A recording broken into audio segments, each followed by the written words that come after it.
Let's talk about really a summary of this page rather than how to use it because it's just a long kind of essay. It's one that I wrote over a weekend, which came from a client just asking me really to summarize this principle. And it does underpin the entire program and what it's built on. And it's something that I try to use in my life. So, something to share with you. It's a bit of a passion of mine. Mental models, these types of things. The 80-20 principle basically comes from an Italian economist called Wilfred Pareto, who in a study in 1897 found that 80% of the land was owned by 20% of the landowners in Italy. He thought, this is interesting. I wonder if this implies in other things, and it does. It's also known as a power law. So the basic premise of this is that 20% of the things that create 80% of the results. So really what we want to concentrate on is when finding a job, there's so many different things that you can do. Even if you're preparing for an interview, there are so many different questions that you could prepare for. But actually, if you prepare for a very small minority of those questions, it will cover 80% of the potential things that could happen in the future. And we use this principle in terms of finding a job because where a lot of people fail is basically just randomness, not having a plan, not really concentrating on the things that are important. And there are three reasons why people fail. A misallocation of time, because when you think about it, what's the difference in you and somebody who's getting the result that you want? Well, you both have the same amount of time. So it's about how you're allocating that time and what you're doing. And generally, the reason why people fail is they spend too much time on low value activities and too little time on high value activities. You just have to do more of what is going to help you get a result and less of what is not going to help you get a result, basically. So allocating your time is complex, right? Depending on who you are and what you're doing, you'll spend time working, socializing, doing life admin stuff, relaxing, studying, romancing, adulting, and just other things, like going to the gym or, having naps or, just kind of staring off into space. Really, achieving any goal is just about we must create and allocate our time effectively. That's all it is. So here are some low value activities, things you don't enjoy doing, things other people want you to do, using the internet without a purpose, using your phone without a purpose, things that have always been done this way, things where your collaborators are unreliable or low quality and being on demand for people and relationships that do not serve you, right? Now, a lot of you will kind of read this and they'll be like, but I need to be on demand. I need to do all these things. What if I miss out on something? But I just want to explain these things kind of really simply. So things that you don't enjoy doing. For a lot of people, that's studying, life admin, and adulting. Basically, we're having to do things that we need to do, but we may not enjoy doing them. The solution to this is batching. So here are some simple examples like food shopping, do a weekly shop. Cleaning and tidying, clean up after yourself. Mum was right. Paying the bills, make a budget just to keep on track of stuff. Now, you might think individually each of these things, you're like, but that's only 5 minutes here and 10 minutes there. All of that stuff aggregates and adds up and becomes a massive time suck. So if you can put all of these things into one place, like you might just turn around and say, okay, on a Saturday afternoon, I do all my life admin stuff. So for me, that tends to be on a Sunday. That's when I catch up on all the stuff I haven't had to do during the week. Why? You still need to do those things because otherwise it will catch up with you. A really important thing to recognize if you're a student, a degree will not get you a job in the sense that, a 2-1 is good enough. A pass is good enough for a master's degree. Putting in that additional time, which is probably 10x what you need to do to go from a pass to a merit to a distinction or a 2-1 to a first, will really have no bearing on you getting a job. And this is a crucial thing for you to recognize. Your degree is just another hoop for you to jump through.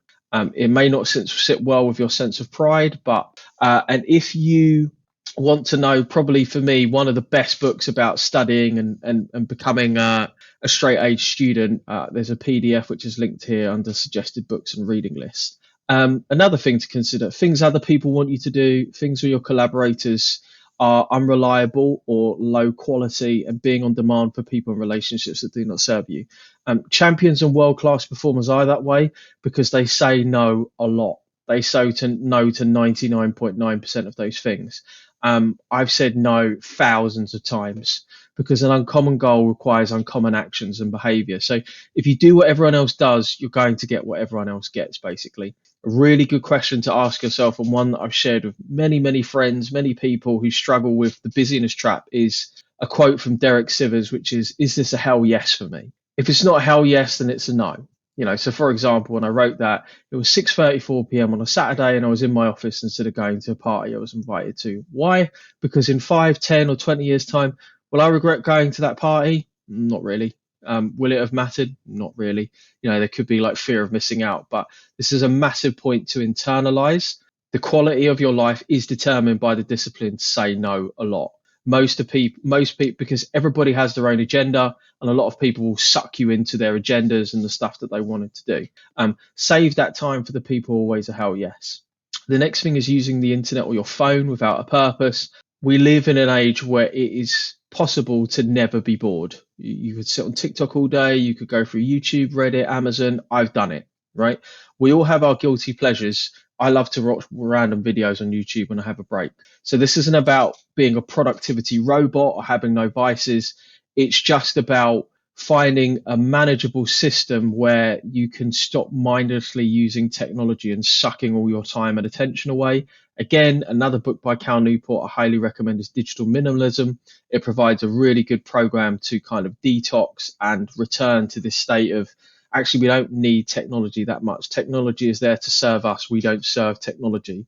Remember, the purpose of the internet and the phone predominantly is to get your time and attention, because that is the currency of the new age, attention. Also, we want to keep a flow state. So when we're trying to work on things, we kind of want to remove distraction as much as possible, because every time you get distracted, and this has been studied countless times, and there are many different neurological papers on it, you lose attention, you become distracted, and it takes you a little bit of time to get back into that. If you say, for example, have your phone with your notifications on all day, you're like, oh, it doesn't bother me. I can guarantee you, if there was a brain scan, it will distract you, or at the very least, it's going to get you to put out a slightly lower quality of work than you could potentially do. So here's a few cool tricks. Have a pad, a pen, and paper. Every time you think like, oh God, I want to look that up, I want to just write it down. Put your phone into airplane mode or silent mode, turn off your notifications. This also has a really nice side effect. You actually enjoy your time online. So whenever I check my phone, it's kind of nice, because it's like, oh, this is cool. Like, I can catch up on my messages, or I can go on the internet, or do whatever I'm doing, but it feels like a reward, not just something I do all the time. The next low value activities, things that have always been done this way. So one of the biggest mistakes somebody can make is something they call reasoning by anecdote, which is basically like, oh, this is the way it's always been done, or this is my experience, or even worse, this is someone else's experience, and I'm just going to use what they've done and kind of basically feel like that's it. Unless that person is getting the result that you want, in which case reasoning by anecdote is useful. So always approach everything thinking like a couple of questions. Can I make this more enjoyable? Can I do this in less time? Do I even have to do this at all? Do I want to do it? A good rule of thumb is, I've used this to remove numerous relationships and activities from my life, but basically saying, what if I just didn't speak to this person for 7 days? Would I miss them? I'll be honest with you, 9 times out of 10, I don't miss them. Right. So it becomes a relationship that doesn't serve me. The same for activities that I do. Maybe there's something I do it because I've always done it, and I'm like, what if I remove this activity from my life for 30 days? Now, this has also been really helpful in establishing activities that I do really enjoy. For example, I've done martial arts for many years. I love martial arts. Whenever I don't do it, I miss it terribly. And I know, and that's also true for people. There are people who have kind of gone like, oh, do you know what? Like, I'm not going to speak to that person for a little while. And then I find myself missing them terribly. And I think actually that's a really valuable thing to have in my life. This is quite true if you're a student. So you might have a professor who turns around and says, oh, you need to study for 20 hours a week, and you need to do this and you need to do that. Do you? Or is that you're just saying that because that's the way it's already been done? Have you actually taken the time to fact check that? Have you done that yourself? So here are some cool questions to ask yourself. If you could only work 1 hour a day, what would you do? What about 1 hour a week? Is this something I actually enjoy doing and need to do? Can I use money or someone else's help to make this easier? Is there a piece of software or someone on YouTube who could teach me how to do this better or faster? 2 great examples of this: speed reading and touch typing. both of which I've learned to do myself. Why? Because I read a lot and I write a lot. So it would make sense for me to improve those skills. And I just learned that on YouTube. So what about high value activities? When it comes to finding a job, there are only really 6 high value activities: creating a CV, having a regular schedule and an application plan, finding job vacancies on a regular basis, submitting those applications, practicing online tests, practicing for interviews. That's it. You can prepare for everything else as and when it comes up. If you concentrate as much time as possible on these 5 activities, because you only really need to do your CV once and then amend it, you will massively decrease the amount of time that it takes you to get a job. So an important thing creating a CV, it must be a keyword matching device. So you want to create a CV that matches the keywords in your job description. Why? Because your CV is not going to get viewed by a person. It is going to be filtered by an application tracking system, which is basically just keyword matching. So it's going to be like, hey, does this match this? Does this, do you match these skills? Do you match these words, these sentences? That's it, right? If you don't know how to do this or you want to see this in action, go and use jobscan.co. It's super helpful. Just upload your CV, upload a job description and see how much you match. I reckon if you haven't tweaked your CV, you'll probably get a 15 or 20% match, and really you want a 50% and above. That's an important thing. It doesn't really matter what your CV looks like, and there's just some simple tips for that. And you can find out more under writing a CV. Create a job hunting weekly schedule for your time and an application plan of companies to apply to. So this goes all the way back to the reason why one person will succeed and one person will fail is all to do with allocation of time. It's basically, what are you spending your time doing? That's it. And then, are you spending your time doing the most effective high value activities to get the result that you want to achieve? Proper planning will help you massively in the long run. It's worth taking out an hour, half a day, a weekend, whatever it is, to really plan and then stick to that plan. Importantly, don't make it mental. Don't say, I'm going to do this 8 hours a day. Make it as easy and chunkable as possible. You can read more about that in our pages on creating a job hunting schedule and plan of action, and create your action plan.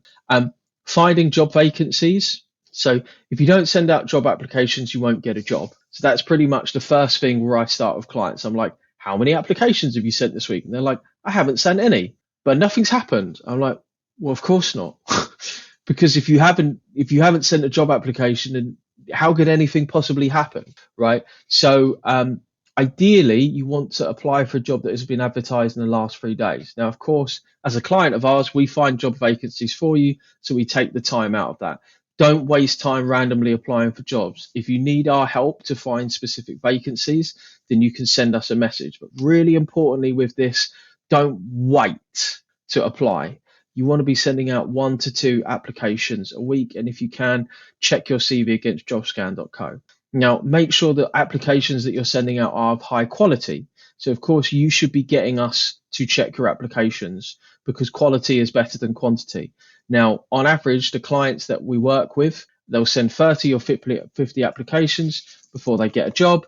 They send 2 to 4 applications a week, and they custom write and get their application forms checked 30 to 40% of the time. Because once you get the hang of it, you don't need us to check your answers. The reason why this matters is because, again, this is all about the application tracking system and keyword matching.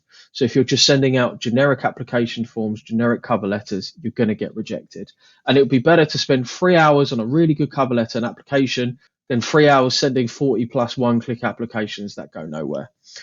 Practicing online tests. So most people wrongly assume that because they're bright, they will pass their tests. That's not the case. I've had many examples of really bright people who failed the test and then gone, why did I do that? Because there are 2 main reasons that you fail: time and complacency. People aren't used to solving problems quickly. So you're used to being given 2 weeks to submit a piece of coursework, and then you've got a numerical test with 20 questions you've got to do in 20 minutes. That's hard, and that requires practice. The questions themselves are not hard. They're not difficult. If you sat there and probably got 40 minutes to do 20 questions, you'd be fine. But the practice allows you to adjust for solving problems in a short space of time. The other reason is just complacency, just people being a bit smug, or, kind of being like, I'm really bright, I wouldn't fail. What's that got to do with anything, right? You're smart, we get it, but you still need to practice. not practicing enough, or just practicing free tests, right? That's why we use a paid online test provider, again, because using the 80/20 principle is just the fastest thing to do. If you want to know more about that, check out Practicing Online Tests. Practice for interviews using a personal introduction, scripted stories for the most commonly asked interview questions. Start off with the personal introduction. You don't want to get to an interview and then start to practice. It's too late. Now, I do this regularly with hourly clients, and you can do it, but more often than not, if they've had no practice, they're going to find it really difficult. Plus, it's super stressful. So that's why we get you to do your personal introduction as soon as possible. Making sure that you're practicing that and then moving on to your star stories, learning interview fundamentals, and writing interview scripts. Now, finally, at the end, you're like, yeah, but what about all this other stuff? You can learn it as and when you go along. I've done it hundreds of times. It's just easy for you to do those things as and when you get there. So concentrate that focus on allocating your time, cutting down on low value activities, and spending as much time and focus on high value activities as possible.